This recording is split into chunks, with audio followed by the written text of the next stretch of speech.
Okay, I thought I'd just do a bit of a demo here. There's actually a reference I got from Simon, who's with one of his works at the moment, of Jade. I've done one of her already, and this is obviously a bit more revealing, but just to explain to you exactly where I'm coming from, I'm using here woodless charcoal, medium, and the other one's hard, this one over here, and just gives me the right sort of mixture of, shading versus something really rough. Anyway, this is going to be finished hopefully today.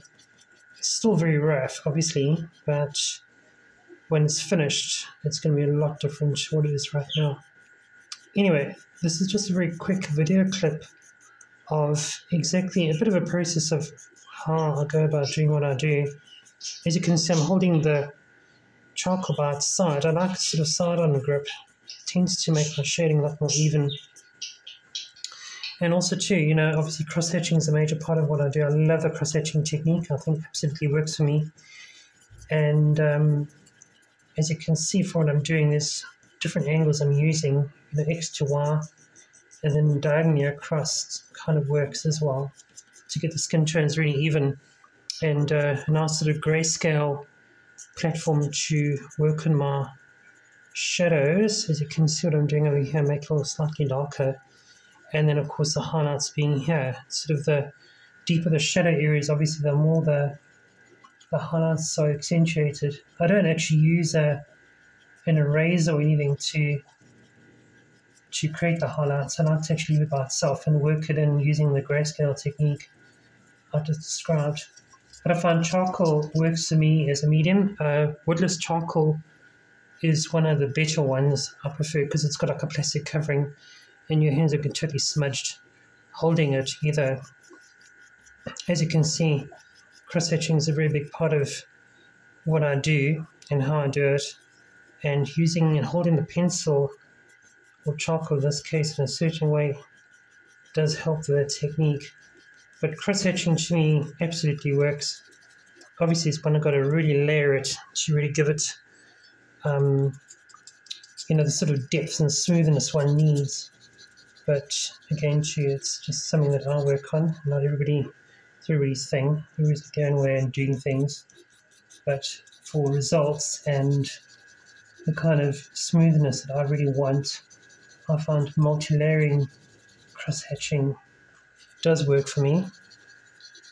And it's obviously quite laborious and tedious, and one's got to do it over and over and over again to get it exactly right. But in the end, the result really does speak for itself, I love doing torsos. I think the human body is amazing, and especially if you get such a decent reference from a really good photographer, it does make a difference, especially when one has to work with detailed areas to get it exactly right, The photographer, well, I'm one myself, but it does help knowing what goes where beforehand. So the reference is not the only reference you also got your memory as well, your mind and what have you. Anyway, it's just a very quick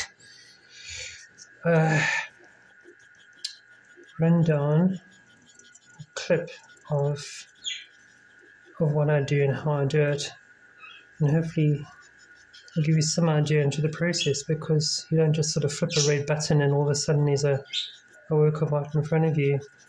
It's hours and hours and hours of work to get it exactly right, and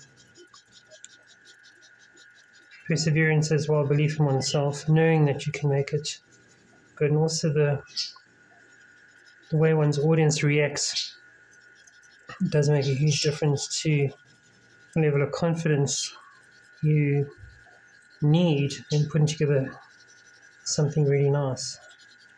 And art is about appreciation as well, a lot of hard work and perseverance as well.